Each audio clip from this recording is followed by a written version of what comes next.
Yo soy una persona que siempre digo, hagamos aquello de lo que hablamos, ¿no?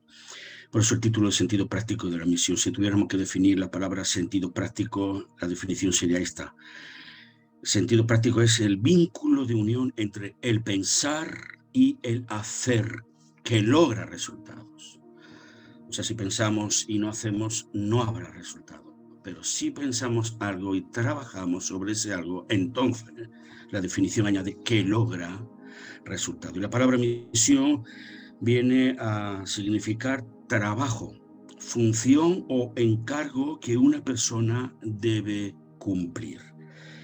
Y el sentido práctico de la misión es algo que yo en muchos lugares, de muchas maneras, siempre exhorto a que se lleve a cabo. O sea, en resumidas cuentas, yo soy de los que pienso que si hablamos de misiones,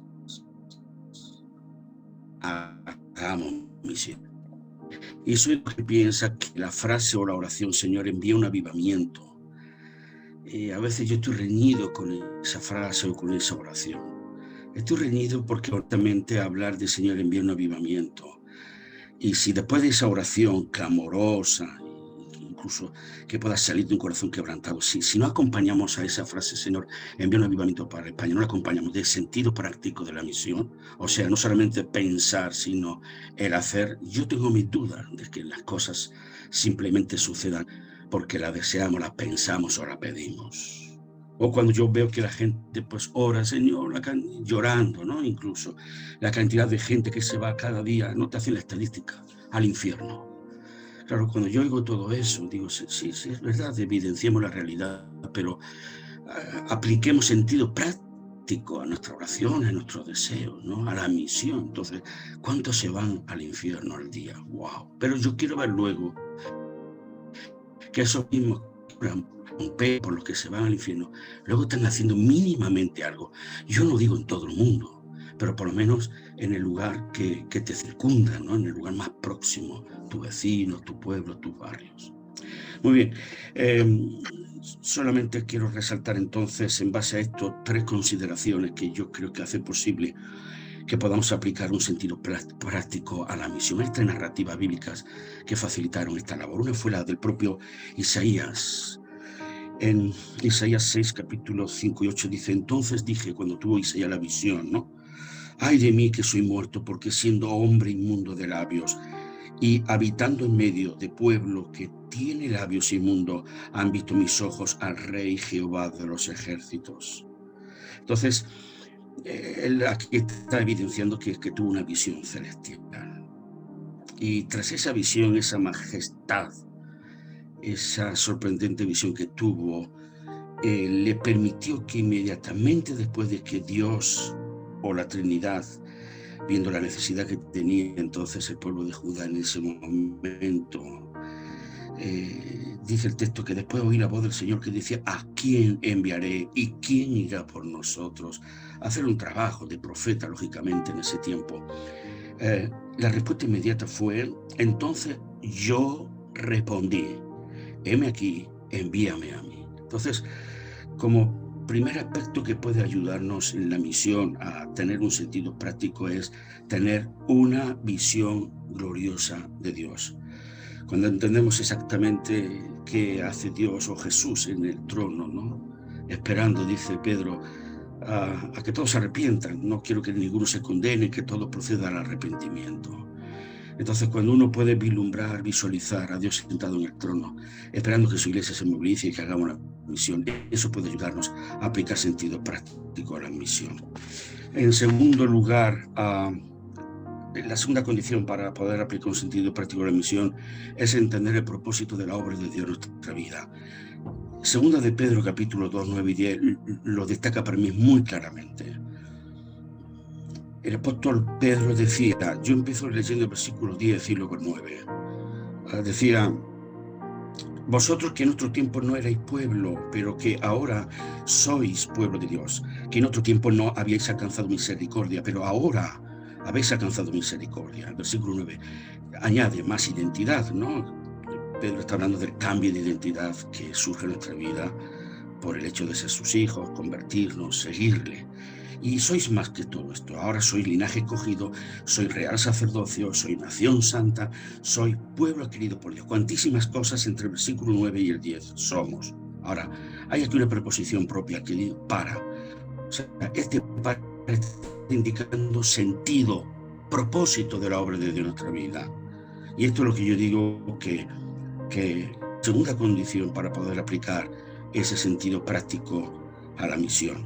Y ese para indica que es para que anunciéis las virtudes, o sea, las bondades, la maravilla que Él os llamó de las tinieblas a su luz admirable. Es el propósito de la obra de Dios en nuestra vida. Cuando tenemos claro que para esto hemos sido transformados, además, lógicamente, de vivir glorificando a Dios y vivir con esa grata esperanza de saber que nos espera un futuro eterno con Él.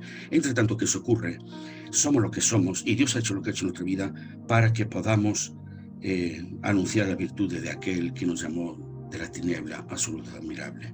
Y tercera y última condición para aplicar un sentido práctico a la misión, hermano, qué duda cabe saber o discernir la obra o la persona y la obra del Espíritu Santo en nuestra vida.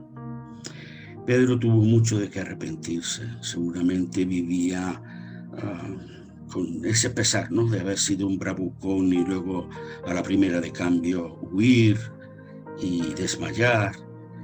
Pero una vez que vino sobre él el Espíritu Santo, fijaros, dice Hechos 4, 29, 31, el concilio le prohibió hablar con amenaza de muerte. Ahora, ¿cuál fue la respuesta de los discípulos, en este caso de Pedro, de Juan? En vez de huir como antes, una vez que tiene al Espíritu Santo en su vida, o sea, el poder del Espíritu Santo en su vida, y una vez que él entendió que ese poder era para ser testigo, o sea, para poder hablar del Mesías al mundo, dice, el cambio fue tremendo. Ahora sí no huye, sino que se encierra en oración, dice, Señor, mira sus amenazas y concede a tus siervos que con todo de nuevo hablen tu palabra mientras extiendes tu mano para que se hagan sanidades y señales y prodigios mediante el nombre de tu santo Hijo Jesús. Cuando hubieron orado, el lugar en el que estaban congregados, dice, tembló, y todos fueron llenos del Espíritu Santo y hablaban con denuedo la palabra de Dios. Tanto es así que dice la Biblia que en su primera predicación 3.000 personas aceptaron a Jesús y fueron bautizados.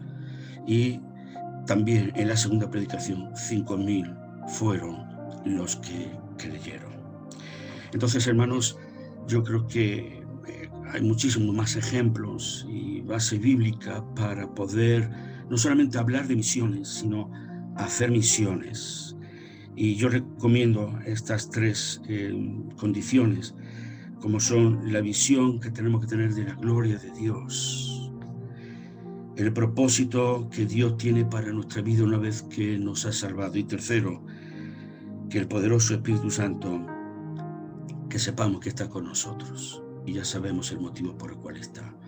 Entonces, estas son apenas tres condiciones, pero seguramente hay muchísimas más que vosotros conocéis, que deberíamos de conocer y aplicar en nuestra vida para que definitivamente sigamos hablando de misiones, pero sigamos haciendo misiones, y no los que estamos un poquito ahí, sino los que están debajo o al lado nuestro, recibiendo este tipo de ánimo, este tipo de enseñanza, de que también podamos ser en este tiempo nosotros, en el buen sentido de la palabra, aguijones, que podamos con la palabra del Señor zarandear un poquito la posible comodidad que puedan existir en algunas iglesias y pastores, y podamos, hermanos, ayudar a que haya una comprensión la suficiente, la necesaria, para que las misiones no lo hagan unos cuantos, sino que todos, en alguna medida, podamos hacer la misión del Señor.